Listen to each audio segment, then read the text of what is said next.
Our word of the week this week comes from another viewer question, and it's about Jesus' cry of, my God, why have you forsaken me?" from the cross.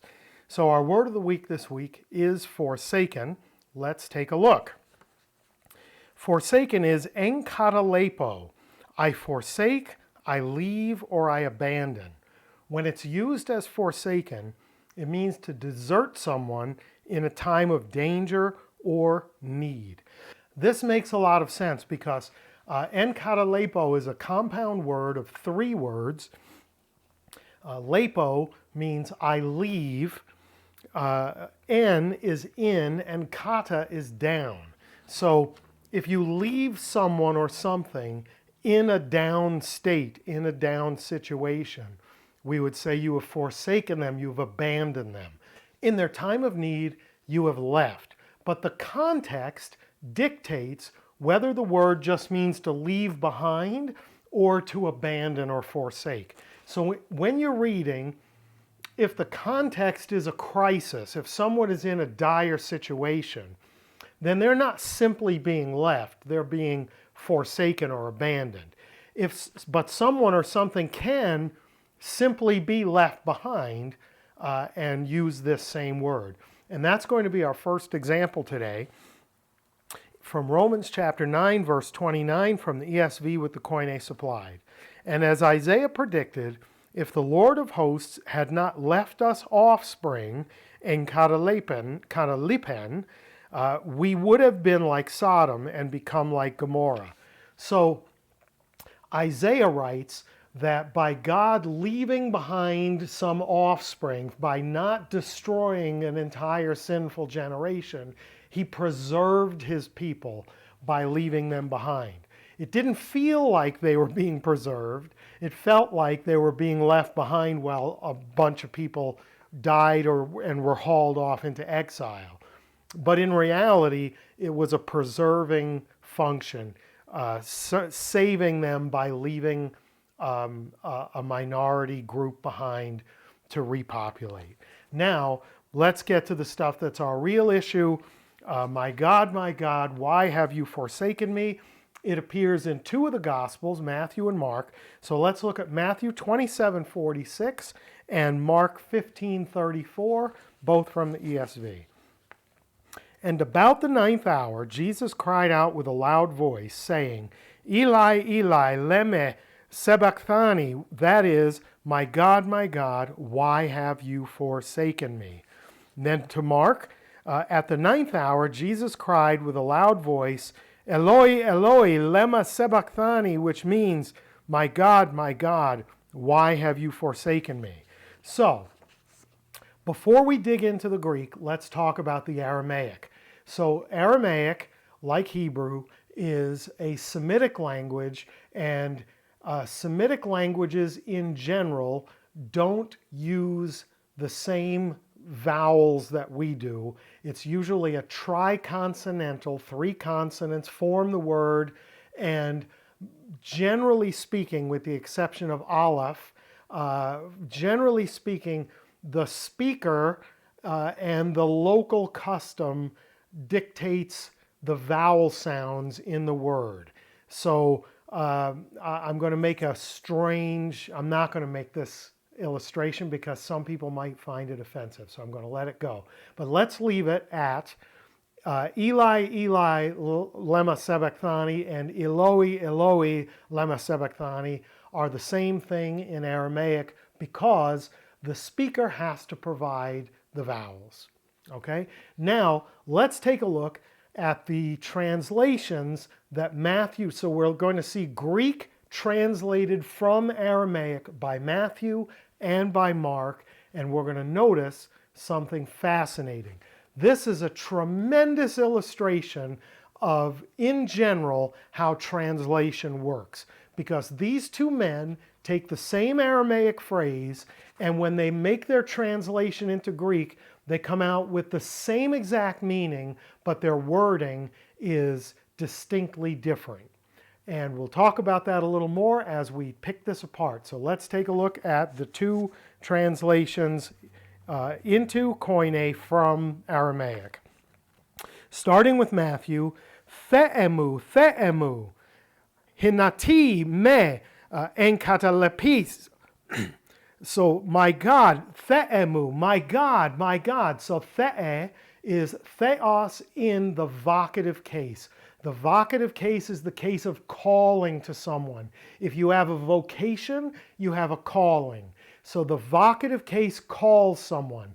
The, and then mu is the genitive possessive pronoun, my God. So, he says it twice. Theemu, my God, my God. Hinati me enkatelepes. Why did you forsake me? Now let's jump down for a moment to Mark. He doesn't say theemu. He says hotheosmu.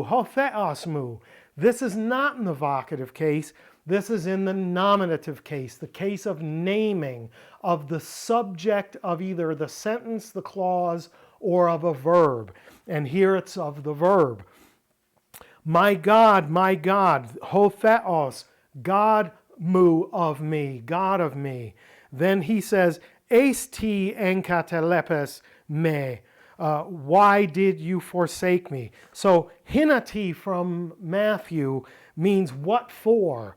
And esti from Mark means for what? So one of them says, what for did you forsake me? Like, what was the cause of you forsaking me? Why? And then the other one says, for what did you forsake me?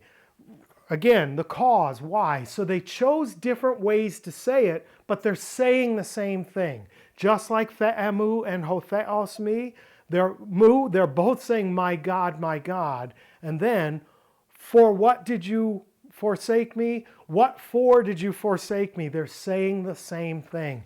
One more thing to look at. Look at the change in word order. Matthew puts the me, in front of the verb, you forsook me, and then Mark puts it at the end. Why? Because Matthew is emphasizing me over the forsaking, and Mark is focusing on the forsaking rather than the me. One says, I can't believe you forsook me, and the other one says, I can't believe that you forsook me. See the difference? But here's what matters as we contemplate translation. Both men said the same thing. My God, why did you forsake me? Now I'm translating it as forsake me. Why did you forsake me? Rather than why have you forsaken me? Have you forsaken me would be in the perfect tense. But the verb in both of these is in the aorist tense. Aorist active indicative, second person singular. You forsook me. Why did you forsake me? That's our question, right? So the viewer asked for some insight. Before I go to that, let me just wrap up this notion. Whenever you translate from one language to another, there are some things that are fairly concrete, like this verb is fairly concrete that we saw, but the way that you want to phrase my God can differ.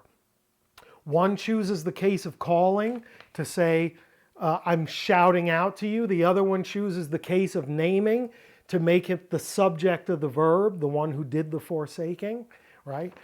Where the verb already carries, because it's second person singular, it already carries the sense that he's talking to someone about forsaking him, right?